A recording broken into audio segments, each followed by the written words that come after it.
gosh, sit down, please. So, hello, everybody. So nice to see everybody.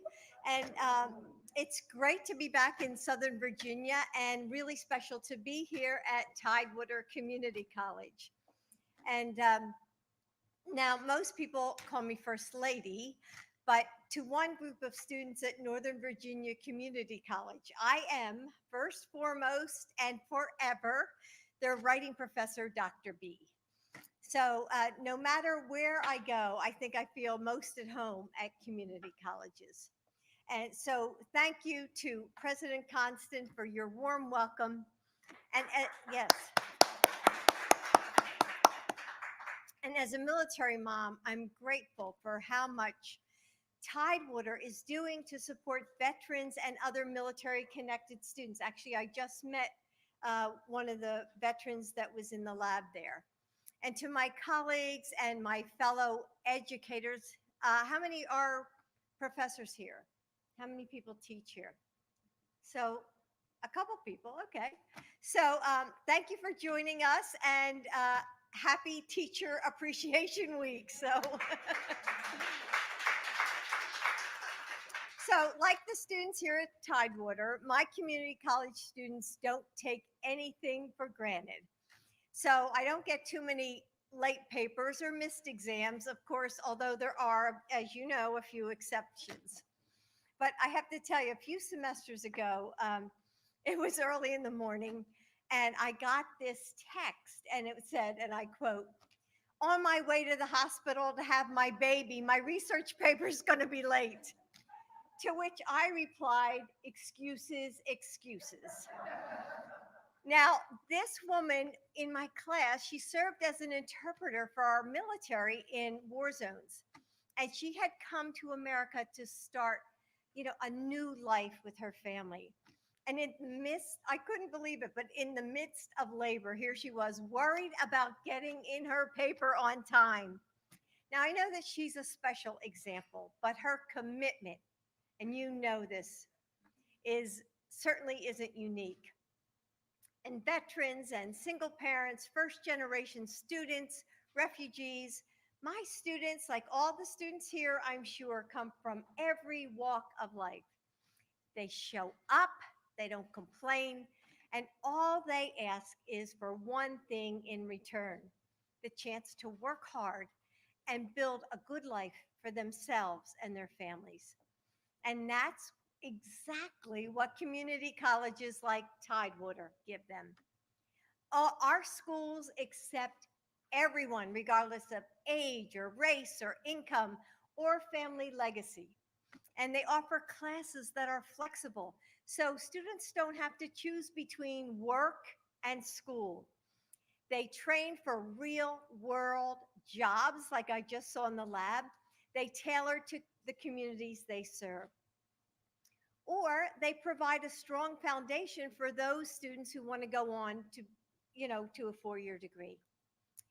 Community college graduates provide more security for their families. They invest in their local schools and businesses, and they bring needed skills to our workforce, helping us to meet the challenges of the 21st century. That's why we need 2 years of free community college. Thank you, Mr. President. And when we give all Americans the chance to learn from preschool to community college, it will create a ripple effect that is felt by every single one of us. There is no greater investment than we can make than in education, as we all know. And we must provide support and resources so that our students can make it across the finish line. Joe knows that. He saw it in his classes when he taught law school. And he's heard it from me every single day when I finish teaching my classes. But it's not enough to know. It takes action. And what drew me to Joe all those many years ago was his strength. And beneath his kindness and his charm and his good humor is a man who keeps his promises He does the necessary work and shows up when it matters.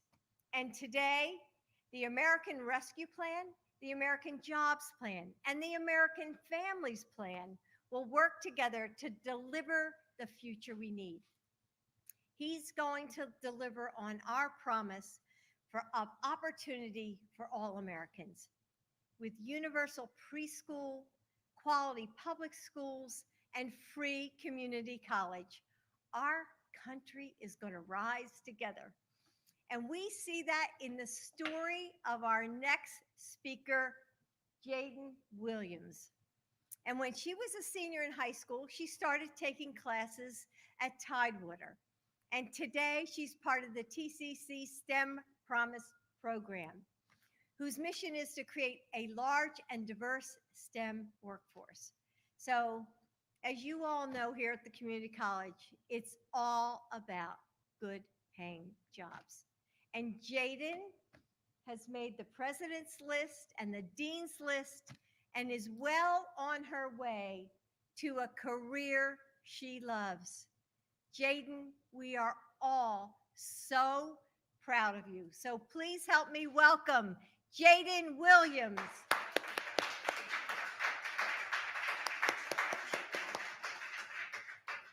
Congratulations. Hello, everyone. I'm just so honored to represent Tidewater on this day because of what this school means to me. Tidewater Community College has equipped me to become a well-rounded student and professional. TCC has provided me numerous opportunities to intern, volunteer, and also earn professional development. Um, TCC's Women's Center is very integral in my story of my success. TCC Women's Center had actually offered me a scholarship that has eased my financial burden completely. So I am on a full ride scholarship. Thank you.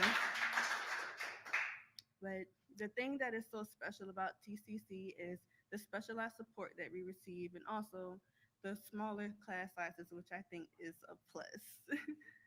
I think that TCC's mission from here, go anywhere is essential just everywhere in our daily lives. TCC has ingrained this in us, and I believe that from here, I can go anywhere. Thank you.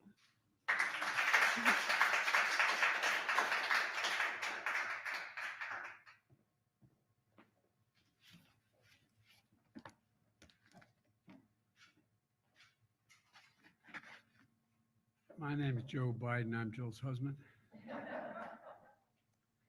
And just like the lovely lady in blue over here is a professor at community college, my wife also works for your husband. And thank you for the warm welcome day at the airport. Appreciate it very, very much. And Tim Kaine, one of the great senators and a great, great friend, and a guy I've relied on most of my career when I was in the Senate. We worked together and as vice president, and now is Bobby Scott. Bobby, thank you for everything you do. And Congressman Laura, we got to meet when you were in uniform, I think, if I'm not mistaken. And you're doing a great job. And thank you for being here. And to all the faculty and the management and the folks here at community college. You know, one of the things that that I really found interesting, Jayden, is that the major you took, cybersecurity. We spent a lot of time, as my colleagues in the Congress and the Senate can tell you, worrying and dealing with cybersecurity. And it's really important that we get this under control. We have the best trained people in the world, and you're going to be among them. I'm here today at Tidewater Community College to talk about America's Family Plan, and that I announced last week. A once-in-a-generation investment in our families, in our children, that addresses what people care most about and most need. The investment we need to win the competition with other nations in the future, because we're in a race. We're in a race. It all starts with access to good education, as you all know. When America made 12 years of public education universal in America in the early 1900s, it made us the best educated nation in the world. And you saw the benefits that came from that. But the rest of the world's caught up to us. The rest of the world's caught up to us. They're not waiting. And 12 years is no longer enough to compete with the world in the 21st century and lead the 21st century. That's why my American Families Plan guarantees 4 additional years of public education for every person in America, starting as early as we can.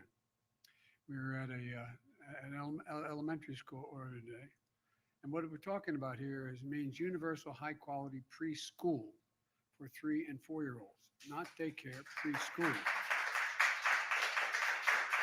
And the research has shown here at the great universities in this state and others that children of that age who go to school, they are far more likely to graduate from high school and continue their education beyond that, rather than start off behind the 8 ball if they come from families that don't have educations, college educations. You know, a lot of kids start kindergarten hearing 1 million fewer words haven't spoken than other families. And it's an unfair disadvantage. But every child is capable. Every child is capable of learning. So we just visited, by the way, a 5th grade classroom in Yorktown earlier today, where the students are back together with their classmates and teachers in school. And we saw what being in school means for those kids. Safely reopening the majority of the K through 8 schools was one of my top priorities in my first 100 days, because there's so much that happens when they don't have the certitude and the companionship and the familiarity of being with their friends. There's an awful lot of need in this pandemic for mental health facilities and counseling. We met that goal by working with the governor here to get educators and school staff vaccinated and to get them the resources they needed to open up safely. And I often said that children are the kite strings that keep our national ambitions aloft. We say all those kids, well, they're all our children. They're all our children.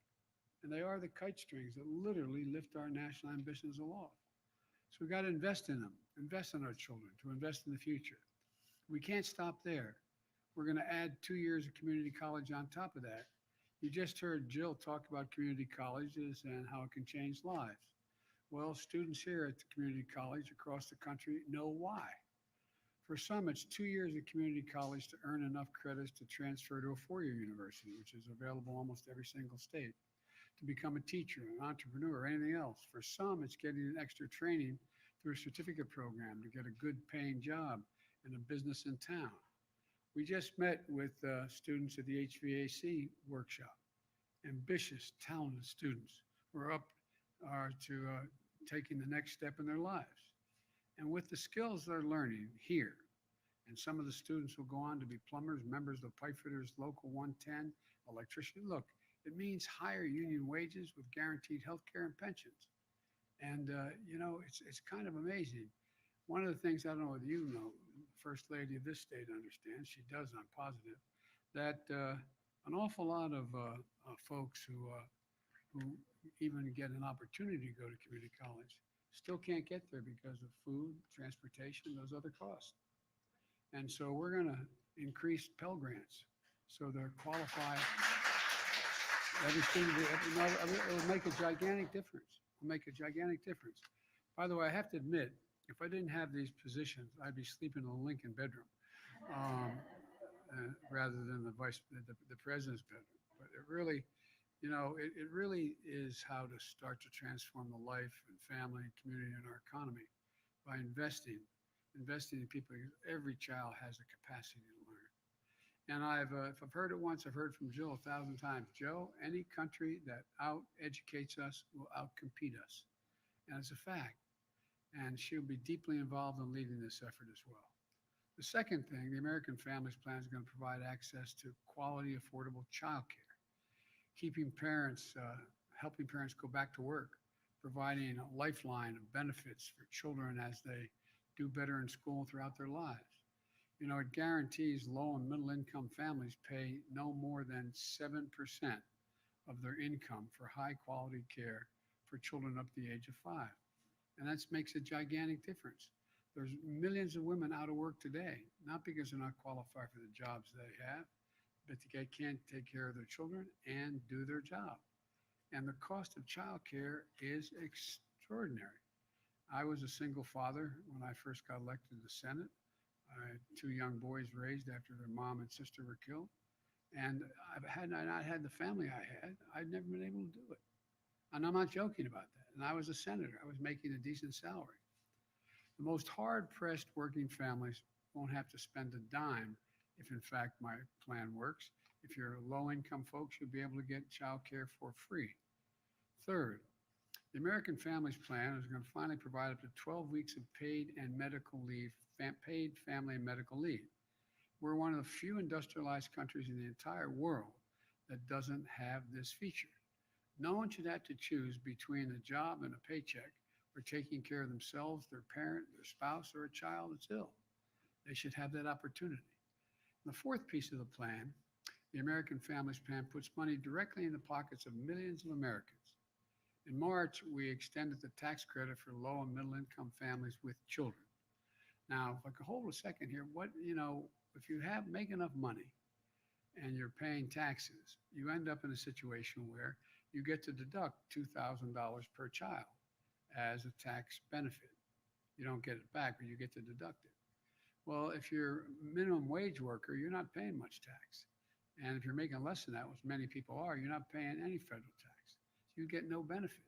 So we put in place, and a number of my Republican colleagues share the view too, although none are voting for it, but I think they share it as well. And that is up to $3,000 per child 6 years and older, and $3,600 for a child that is under 6 years of age. That means 2 parents and 2 young kids they get a check back from the government for $7,200 in their pockets, which they're doing now, which can help them take care of your family. And it will benefit more than 65 million children. And all the data shows will cut child poverty in half this year, cut it in half. My plan extends the tax credit at least through the year 2025. Because what's going to happen in 2025, as the press knows, is the tax cuts of the last president expire. And we're going to go back, that put us $2 trillion in debt. And then we're going to compete as to what tax credits there are. I think it's about time we start giving tax breaks and tax credits to working class families and middle class families instead of just the very wealthy. And here's what the American Families Plan doesn't do. It doesn't add a single penny to our deficit. It's paid for by making sure corporate America and the wealthiest 1% just pay their fair share. I come from the corporate capital of the world. More corporations are incorporated in the state of Delaware than all the rest of the nation combined. And I'm not anti-corporate, but it's about time they start paying their fair share. It's about making a choice. We have out there this year, you have 50 corporations making $40 billion that didn't pay a single penny in taxes, not a single penny. I don't want to punish anybody, but everybody should chip in. Everybody should pay something along the road here. The choice is about who the economy serves. And so I plan on giving tax breaks to the working class folks and making everybody pay their fair share. Here's an example of that choice. If you ask the top 1% to pay the same tax rate they paid in 2001 when George Bush was president, that would generate $13 billion a year. Now that's enough for us to take around 11 of that 13 billion and provide for 2 years of community college free for every student in America. So what's fair? Go from 36 to 39.6% like it used to be, and be able to take care of what's better. Just think about it in terms of what's better for America, not Democrat, Republican, individual. What's going to grow America more? What's going to grow America more? What's going to make us more competitive, stronger? What's going to make us better educated? So for folks at home, I'd like to ask a question. Do we want to give the wealthiest people in America another tax cut? Or do you want to give every high school graduate the ability to earn a community college degree on their way to good paying jobs or on the way to 4 years of school in industries of the future, healthcare, IT, cybersecurity, you name it. Look, another example. For too long, we've had a two-tiered tax system. Working families pay taxes they owe on the wages they earn, while some of the wealthiest Americans avoid paying anything close to that fair share. My plan revitalizes and the capacity of the IRS to crack down on. There's a number of studies from the former Secretary of Treasury on that millionaires and billionaires are able to avoid taxes and cheat in avoiding those taxes because we have so few agents in the IRS. The consensus is if you increase the disclosure requirements for banks and financial institutions on accounts of the wealthiest Americans to reduce tax cheating, you will have two steps. Two steps would recover $70 billion per year that currently goes unreported and unpaid. Now, we've been hearing about this for the last 10 years. Instead of cutting the number of agents, we should be increasing the number of agents, not hounding anyone, just being able to get access to information and shut down all the tax havens from the islands to, anyway, I won't go into it. I get a little carried away with this. But look, and we can take this money, and pay for universal pre-K for every 3 and 4-year-old in America. So what is better? Making people just pay their fair share? Paid family leave, child care cost of working families, maximum of 7% of their income. Again, it's a choice. It's more important to shield millionaires from paying their fair share, or is it more important that every child gets a real opportunity to succeed from an early age and ease the burden on working families? Third, we have a loophole in our tax system called stepped up basis. It's also known as a trust fund loophole. For example, if I had $1 million in stock that I bought and it made $1 million and I was going to cash it in, I'd have to pay capital gain on that $1 million. But if God forbid, on the way, go back to where I was, on the way to where we're talking about, on the way to cash in my stock, I got hit by a car and got killed. I can leave it to my daughter and she pays no tax. A tax that was owed 2 seconds earlier. It's not an inheritance tax. It was a tax that was owed two seconds earlier. But that's what stepped up basis means. It's a person passes away and leaves the stock in their son or daughter. Son or daughter don't have to pay anything on that multi-million-dollar gain when they sell that stock. And that's worth a lot of money. Look, it may be decent and honorable people, and they are. But the last thing Americans with the amount of wealth needs is another tax break. We need to make a choice to eliminate the loophole. Only the gains above people making $2 million a year, or excuse me, a couple. A rate of capital gains rate for people making more than $1 million a year, which, by the way, would affect 0.3% of all taxpayers. 0.3% of the top 1%. And close another loophole like the real estate investor loophole. The wealthiest simply paying the same rate on their wages and investment income that raises $40 billion a year for the next 10 years. The reason I'm bothering to do this is I keep hearing on the press, Biden's going to raise your taxes. Anybody making less than $400,000 a year will not pay a single penny in taxes.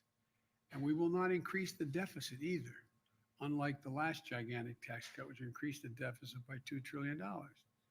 It's about balancing the system and growing the economy.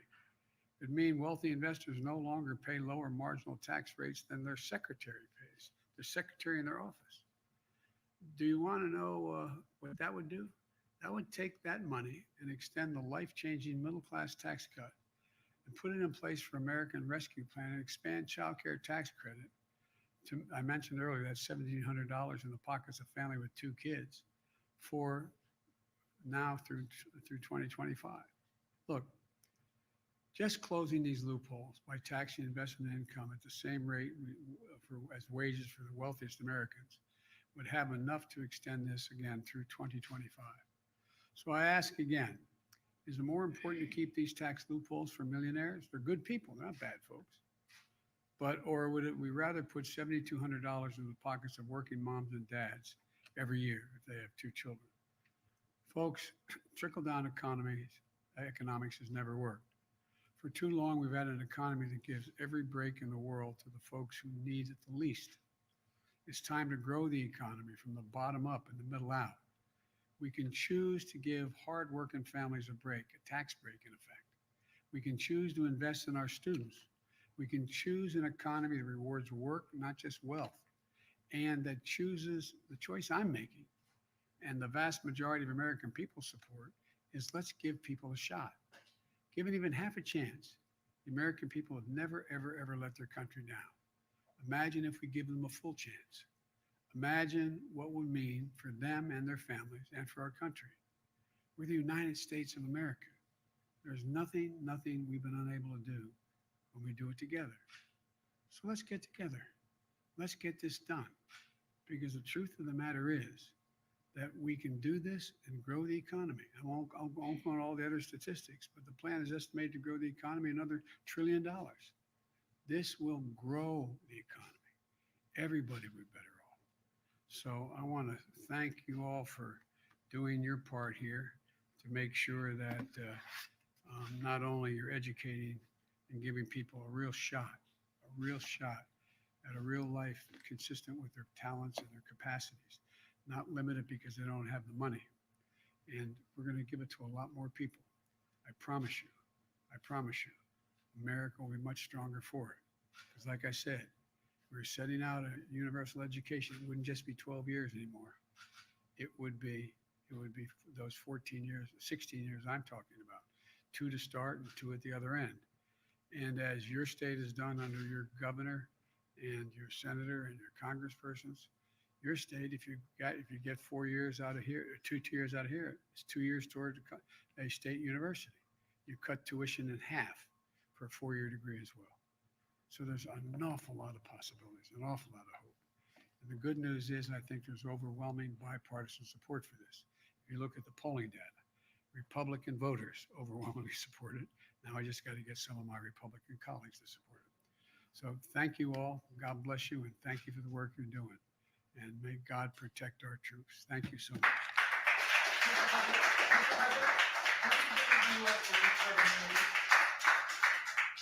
When do you believe the U.S. will reach herd immunity? I think by the end of the summer, we'll be in a very different position than we are now. As you know, I've worked very hard to make sure we have over 600 million doses of vaccine. We're going to continue to make sure that's available. We're going to increase that number across the board as well, so we can also be helping other nations once we take care of all Americans. And what's happening now is all the talk about how people were not going to get shots, they were not going to be involved. Look at what that was. We were told that was most likely to be among people over 65 years of age. But now people over 65 years of age, over 80%, have now been vaccinated, and 66% fully vaccinated. And there's virtually no difference between white, black, Hispanic, Asian American. And so because what we've done under some criticism is we have expanded access to vaccinations to familiar places, 40,000 drugstores now. Also, all of the community health centers that are available all across the nation, mobile units going out, and it's getting better and better and better. And so that's why we're leading the world. When I got elected, I said in the first 100 days, we'd get 100 million people vaccinated. I was wrong. We got 230 million vaccinated. I think you'll see, and there's a debate, you know, and I'll end with this. There's a debate into what constitutes herd immunity. Is it 70% of the population? Is it 68%? Is it 81%? The point is that by the end of the summer, right now, every single person 16 years or older doesn't have to wait in line, can show up and get a vaccination now. My plea to everyone, get vaccinated now, please. Thank you.